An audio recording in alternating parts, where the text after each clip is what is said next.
today we're gonna talk about yet another few reasons why you should consider leaving Microsoft, or or at least put pressure on that company. Uh, Large companies exist. We know that. I live in North America, and they have resources. I'm sure they do good stuff sometimes, but sometimes they go unhinged. I remember to not to deviate from the subject, but I remember in 2007 and 2008, when the banks, large banks, destroyed the country, and none of those uh, criminals went to jail. Not a single one. Uh, Indeed, they got bonuses. So this is a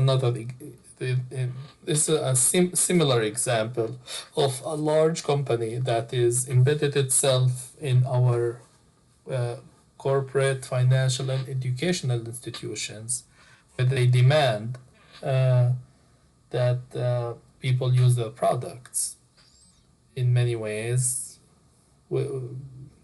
not by decree perhaps, but they demand by tying those services all together, so the company itself or the individual cannot leave Microsoft, or at least have to have one machine that is Windows based. I give you an example. Schools used to be like they want, especially like if you take online classes, many schools around the country use lockdown browser, which only exists on Windows and Apple. I think maybe Apple. Some trivial stuff like if you take a writing class, they uh, they require that you edit your document with Microsoft, not with LibreOffice or OpenOffice or all those wonderful programs out there. Nope, it have to be a font from Microsoft that doesn't exist. Of course, there's a way work around it. You can always edit your document in one of those online uh, versions, but uh, but still, that's like a hassle, a hurdle to force the students to buy window machines. And now, again, in this month, uh, the majority of consumer computers will be not eligible for update for Windows 11. So you'll talk about massive e-waste in the time where our economy is not doing great. And of course, we know Trump and the tariffs and all this. So those are the computers gonna skyrocket, which perhaps means more new computers with high prices, meaning more profit margins for Microsoft and companies like that. So don't be a mule. Take in charge of yourself. And I'm gonna list a few reasons that you and I know about, but to serve as a reminder that this company need to be uh, punished in many ways. A good company, no matter what kind of business you are, small or big, should be based on services to the consumers, not the other way around, where they force consumers to do what they want. Um, so it is. Let's talk about the first thing I'm going to talk about is the OneDrive. I actually today or yesterday, today I opened this computer and I deleted the OneDrive from it. Um, it took me a while, but I always like this try to disconnect the OneDrive from it. But sometimes you forget. Sometimes update happen and it will connect itself somehow. I'll find it connected somehow. So the OneDrive is a very good example about how and what Microsoft think of you, the consumer, its customer that's supposed to provide services, the customer that made Bill Gates and the like very very rich, you know. So it showed a lack of respect. But for example, if I there are many services similar to OneDrive that you don't have, they don't come embedded in your computer, and definitely you have to actively activate them in order for you to use them. And most people, for example, the OneDrive, most people log in on the computer, and now, especially with the new order from Microsoft with only no longer they're gonna use passwords, they just gonna use those biometrics and with the uh, uh, PTM, you know. So you're gonna be always hooked to the computer through your account.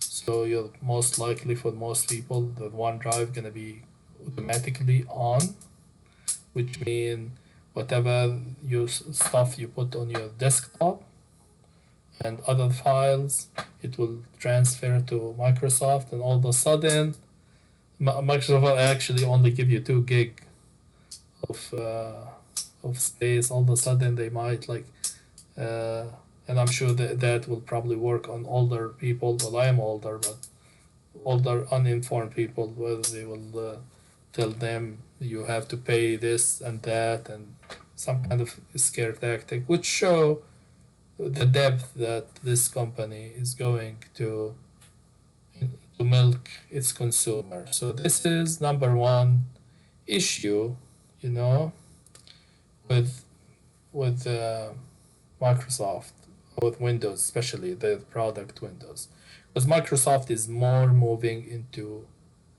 agile and these services, that online services that they are they are, you know, helping schools and universities and businesses too, you know.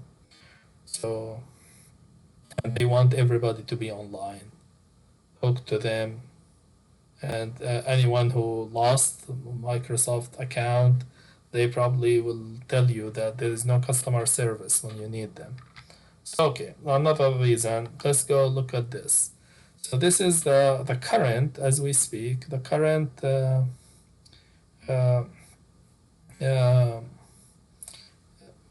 the current usage of my computer, uh, I, despite the fact that, you know, it have my CPU for some reason is 10.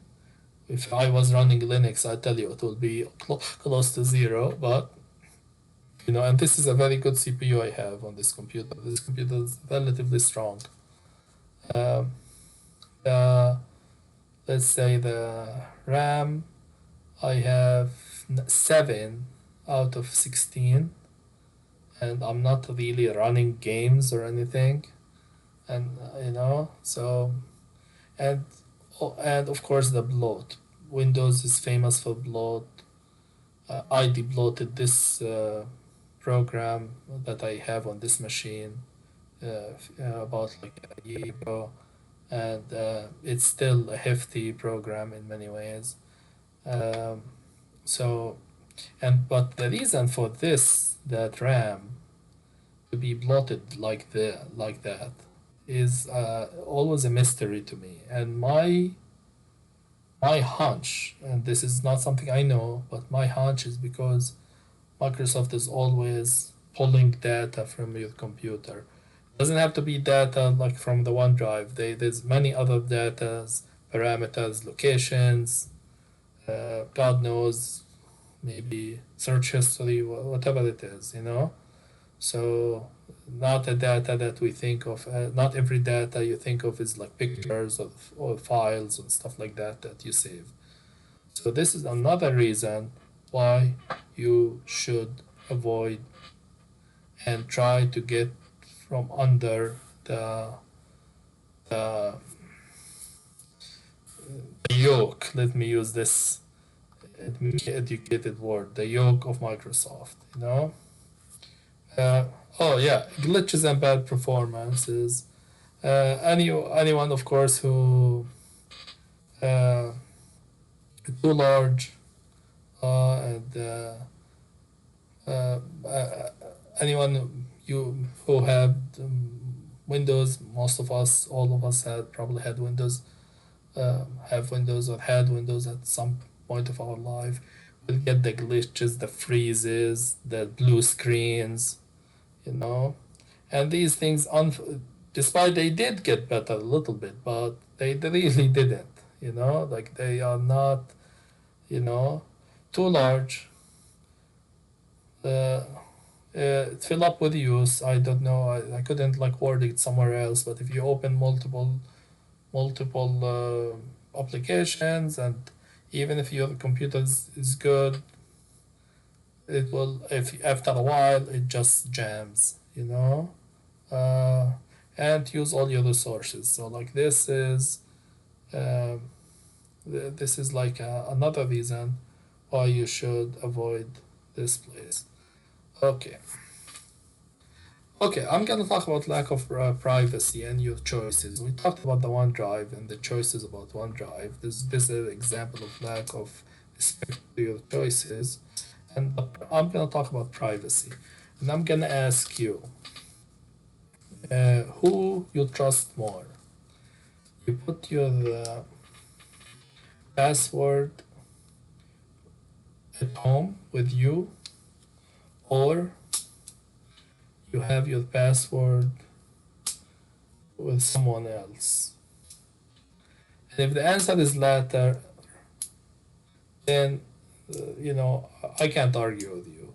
But I find that, especially a few years ago when I start to switch to Linux, I find that I feel more secure knowing that my computer, and I'm using my own computer, my own password. Nobody know my password.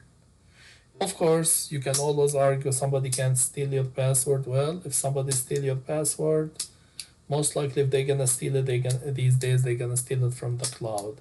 If somebody live with you gonna steal your password, probably they're gonna know your PIN from Microsoft, because you live with them.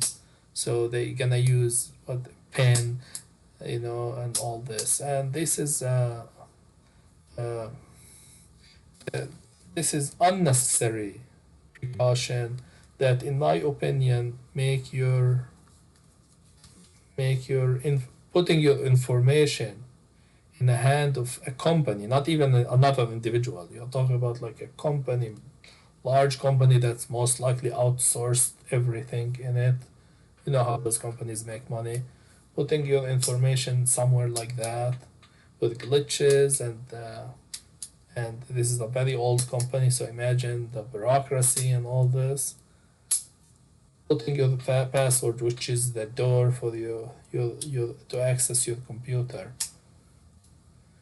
in the hand of a company is a foolish thing to do,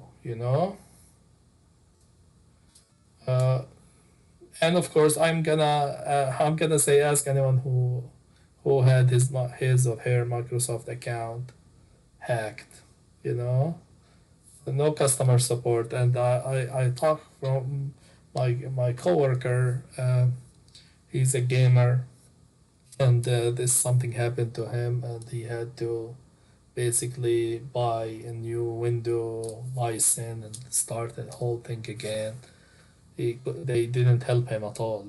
When somebody hacked into his, he had to go to his banks and change stuff. But okay, and I'm gonna say the last one, perhaps maybe not gonna be pleasing for many people, but like this is, we're gonna talk about the Microsoft involved in the genocide in Gaza, and using the AI, artificial intelligence. Uh, Basically, I assume phone data to target people, mostly civilians, to target the cluster of people. So, and this is very shameful for any company, you know, to do so. And if you have if you if all the other reasons I mentioned not good enough for you, maybe the moral reason will be good. Take charge of your computing behavior. Take charge of your computer. Save yourself money if you can. If you can, and I know it's very hard to switch to operating system like Linux. This is not, you can try other ones, of course, the Apple and all this, they are more expensive. But if you are on a budget, if you want true freedom, where you truly own your computer, uh, switch to Linux. Stay away from Windows. If you are a student, if you are somebody who work with a company, I actually mentioned that the company I work for, I asked them about the dilemma they have with the in the branch I work at is about more than 150 computers, and I told them this is like, why not just switch them to Linux, they didn't listen to me, I assume, and I'm sure they won't. But like, imagine all these computers are really good, powerful. I know that the computer that I have at my work have like half a gig of SSD, had what is it? I think I had 16, no, maybe 8 gig of RAM. It's not a bad computer. 12 gig of RAM, I think that's what I had. Like, so it's not a bad computer. It run a fast CPU. It doesn't run great because it have Windows, but like, nevertheless, if that company went and switched to something like that, yes, the IT department will will have to work overtime to secure them, but they can, and they're gonna work overtime to put the new computers soon, in service, and then they have to pay fees, like tremendous fees for Microsoft if they do that, and actually, like, they will help them. So if you are a worker, you can mention that to your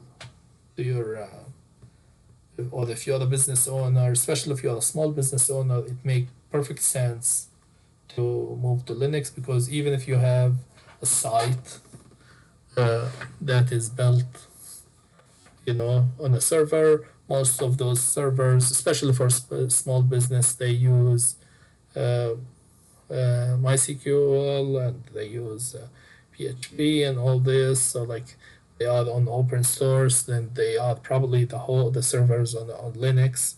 So it will actually make it easy for you to have to move, and that's something we can all do, and we can all win. We can all win if you are a student. And if you're taking online class, or maybe you should tell your school, can I have my OneDrive?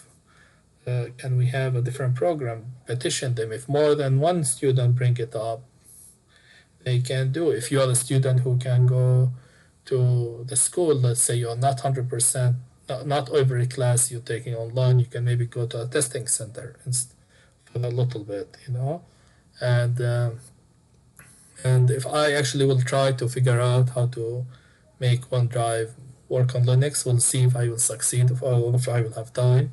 I don't want to promise, but there is, of course, if you taking. I remember when I took Word, when I took English and or any writing class, that they will tell you, it have to be Microsoft whatever font.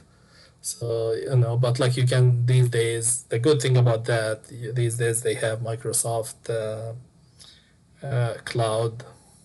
You can like edit your final page to, let's say, to have that theme they want. So we all can do a little bit to be more independent, even if we don't succeed completely. But I know I still have a window machine that I don't open often, but sometimes I need it and I have to use it. And this has been a struggle, and this is not because the other operating systems are inferior. This is because it's a system, a large system that require you, to use this product. So, summary: don't be a mule. You know, don't settle for a glitch and bad performance. Lack of respect. Don't settle for lack of respect and no customer service. Those people don't settle for uh, you know a bloated and insufficient operating system. Uh, you know, and of course, be on the good side of history. And that is it. Have a good day.